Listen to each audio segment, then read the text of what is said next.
संतोष देशमुख हत्या प्रकरणातली पुढची सुनावणी आता 26 मार्चला होणार आहे। आज पहिली सुनावणी झाली आणि त्यानंतर आता पुढची तारीख या प्रकरणामध्ये मिळालेली आहे। केस न्यायालयामध्ये या संदर्भातली आजची पहिली सुनावणी संपलेली आहे। आरोपींच्या वकिलांचे युक्तिवाद यामध्ये झाले। आरोपीचे जबाब मिळाले नसल्याचा वकील राहुल मुंडे यांनी युक्तिवाद केलेला आहे। डिजिटल पुराव्यांचा आरोपपत्रामध्ये उल्लेख, सीडीआरचा बचाव पक्षाची मागणी हा महत्त्वाचा मुद्दा होता या संपूर्ण सुनावणीमध्ये। आणि या सुनावणीला अर्थातच धनंजय मुंडे सुद्धा आज उपस्थित होते। त्यानंतर ही सुनावणी आता संपल्याचं कळतंय आणि पुढची तारीख देण्यात आलेली आहे। ती तारीख आहे 26 मार्चची। तर आजच्या या सुनावणीमध्ये आरोपीच्या वकिलांनी युक्तिवाद केलेले आहेत। आरोपीचे जबाब मिळाले नसल्याचा वकील राहुल मुंडेंनी युक्तिवाद केलाय। तसंच डिजिटल पुराव्यांचा आरोपपत्रामध्ये उल्लेख, सीडीआरची सुद्धा बचाव पक्षाने मागणी केली आहे। आपले प्रतिनिधी गोविंद शेळके आपल्या सोबत आहेत, आपण त्यांच्याकडून अधिक अपडेट घेऊया। गोविंद, पहिली महत्त्वाची सुनावणी पार पडलेली आहे। आता आजच्या या सुनावणी दरम्यान नक्की काय काय पार पडलं, कुठल्या पद्धतीचे युक्तिवाद करण्यात आले आणि त्यानंतर पुढच्या सुनावणीच्या बाबतीमध्ये काय निर्देश देण्यात आले?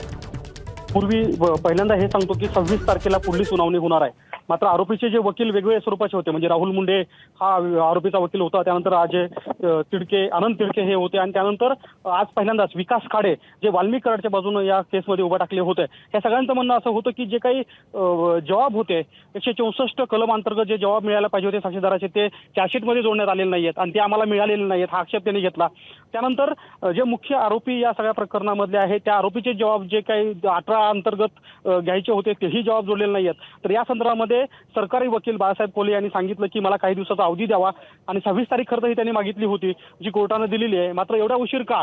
जर या सगळ्यांचे जबाब रेकॉर्ड झालेले आहेत तर मग ते का मिळत नाहीत हे सांगत असताना आरोपीच्या वकिलांनी सगळ्यात महत्त्वाची मागणी केली आहे ती म्हणजे ज्या कॉल डिटेल्सचा रेकॉर्डवर आलेला आहे किंवा आरोपीने एकमेकाविषयी बोललेले आहेत तर त्याचा सीडीआर काय आम्हाला मिळत नाही, तो सीडीआर मिळावा अशी मागणी करण्यात आली आहे। विशेष म्हणजे आपण या केसमध्ये पहिल्यापासून ज्या गोष्टीचा उल्लेख करतोय की डिजिटल इव्हिडन्स या केसमध्ये मोठ्या प्रमाणात आहेत, तर मग ते डिजिटल इव्हिडन्स सुद्धा दिले जात नाहीयेत, तर त्याची सुद्धा मागणी आज राहुल मुंडे या वकिलांनी यात केलेली आहे। त्यामुळे आपण बघतो की ज्या गोष्टी राहून गेल्यात चार्जशीटमध्ये ज्या देण्यात आलेल्या नाहीत त्याची मागणी आता वकिलांनी करण्यात आली आहे आणि यासाठी सरकारी वकिलांनी 26 तारखे मागून घेतली आहे। 26 तारखेला सरकारी वकील ही माहिती कोर्टासमोर ठेवतील आणि त्यानंतर कदाचित ही माहिती या आरोपीच्या वकिलांना दिली जाईल। या सगळ्या प्रकरणामध्ये गोविंद आपण पाहिलेलं आहे की आजच वकील बदललेला आहे वाल्मिक कराडचा। तर या पातळीवरती आजच्या सुनावणीमध्ये नक्की कशा पद्धतीने मुद्दे मांडले गेले होते त्यांच्या वकिलांकडनं, त्याचबरोबर आणखीन या सुनावणी संदर्भामध्ये कोणते तपशील समोर आलेत? पूर्वी आपल्याला माहिती आहे की आज पहिल्यांदाच वाल्मिक कराडचा जो वकील आहे विकास खाडे हे कोल्हापूरचे आहेत, ते आज पहिल्यांदाच उभा टाकले होते वाल्मिक कराडच्या बाजूने आणि त्यांनी सुद्धा बाजू मांडून धरली। काही गोष्टी ज्या होत्या त्या कोर्टाला त्यांनी निदर्शनास आणून दिल्या की जर ह्या सगळ्या रेकॉर्ड झालेल्या आहेत तर ते आम्हाला का मिळत नाहीयेत आणि हे सांगत असताना त्यांनी सांगितलं की या गोष्टी मिळवण्याचा जो अधिकार आहे तो आरोपीचा आहे, आरोपीच्या वकिलाचा आहे, तरी सुद्धा त्या दिल्या जात नाहीत। हा आक्षेप आपण बघतोय की या ठिकाणी मांडण्यात आला आणि याच गोष्टीची मागणी वाल्मिक कराडच्या वकिलाकडून सुद्धा समोर ठेवण्यात आली। विकास खाडे हे पहिल्यांदाच आपण बघतोय की ते या ठिकाणी आले आणि समोर उभा टाकून त्यांनी मागणी सुद्धा केल्याचं चित्र आपल्याला पाहायला मिळत आहे। आणि गोविंद, त्याचबरोबर धनंजय देशमुख स्वतःही कोर्टात उपस्थित होते? नाही, धनंजय देशमुख हे कोर्ट रूम मध्ये उपस्थित नव्हते। मी बघतो की आपल्या समोर सध्या जे आहेत ते अनंत तिडके जे सुदर्शन गुलेचे वकील आहेत ते माहिती देत आहेत की नेमकं कोर्टामध्ये काय झालं आणि कोर्टामध्ये कुठल्या स्वरूपाची माहिती मागितली।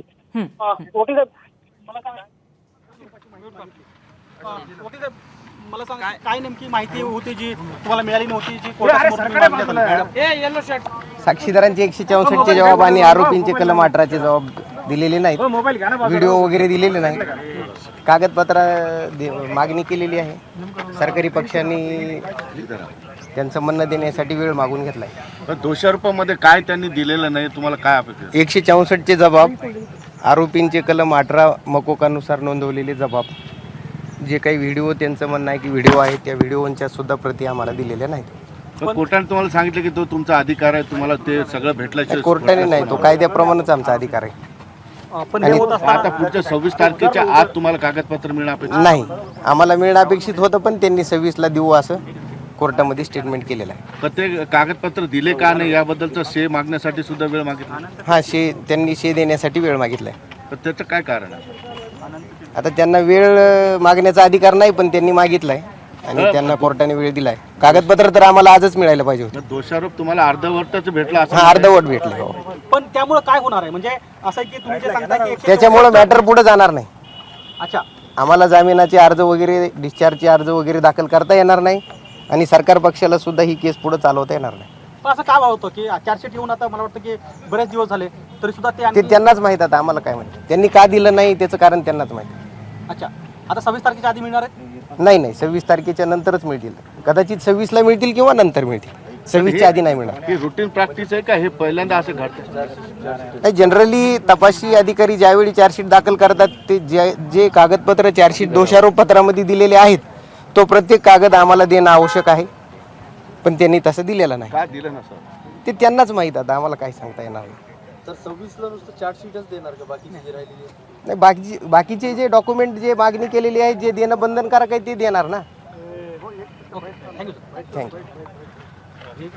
आपण बघितलं या ठिकाणी जे आहे, 4 महिने तर आपण पाहत होतो बचाव पक्षाचे वकील सध्या बोलत होते पत्रकारांशी आणि त्यांनी महत्त्वाच्या गोष्टी आणि पुरावे आपल्याला न मिळाल्याबद्दल आज आपले मुद्दे मांडले आणि त्यानंतर 26 तारखेची पुढची वेळ त्यांना मिळालेली आहे. सरकारी पक्षाने त्यांना हवा असलेला वेळ मागून दिलेला आहे. सरकारी पक्षाने वेळ मागितला तो त्यांना वाढवून दिला असं त्यांनी सांगितलं. आपण पाहतोय महत्त्वाचे मुद्दे. सुदर्शन घुलेचे वकील अनंत तिडके यांनी असं म्हटलं की साक्षीदारांचे जबाब चार्जशीटमध्ये नाही आहेत.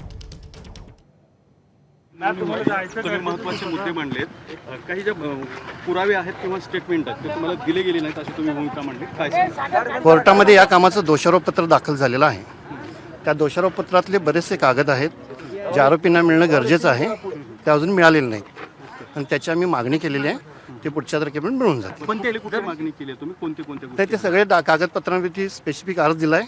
पुढच्या तारखेला आपल्याला समजून जाईल. पण ते तुमची मागणी होती की लवकर द्यावे असं म्हणलं? अर्धवट नाही, काही कागदपत्र नाही, काही कागदपत्र कोर्टाच्या मूळ फाईलमध्ये आहेत, ते आरोपींना उपलब्ध झालेले नाहीत. ते सोबत देणं गरजेचं होतं. नाही, ते काही वन्स म्हणजे जबाब असतात की जे कॉन्फिडेन्शियल असतात, ते मेहरबान कोर्टासमोरच ओपन होतात. ही रुटीन प्रॅक्टिस. Routine practice.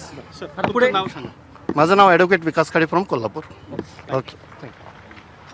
तर ॲडव्होकेट विकास खाडे वाल्मिक कराडचे वकील सध्या बोलत होते आणि काही पुरावे हे अजून आरोपींना मिळालेले नाही आहेत, तसंच जबाबही त्यांना मिळालेले नाही आहेत. तर त्यामुळे काही गोष्टी या बचाव पक्षाने मागितलेल्या आहेत कोर्टाकडनं आणि म्हणूनच संतोष देशमुख हत्या प्रकरणातील पुढील सुनावणी आता 26 मार्चला होणार आहे. आरोपीचे जबाब मिळाले नसल्याचा वकील राहुल मुंडेंचा सुद्धा युक्तिवाद आज कोर्टात पाहायला मिळाला होता.